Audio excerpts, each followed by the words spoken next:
estar com a Gisele, poder fazer ela feliz, mandar para Deus o resto da minha vida, porque eu sinto só largar de Deus, a minha vida não vale nada, né?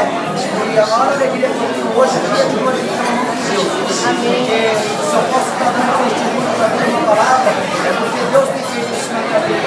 Então, obrigado, vocês estão aqui nessa noite, uma bênção, que daqui para frente possam ser muitas alegrias em família, né?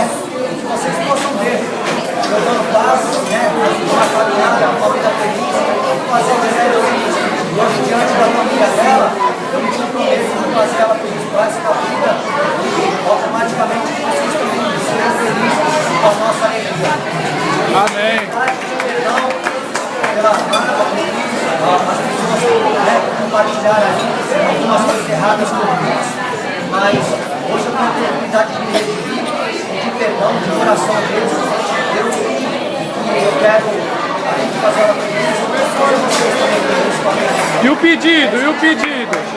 E o pedido?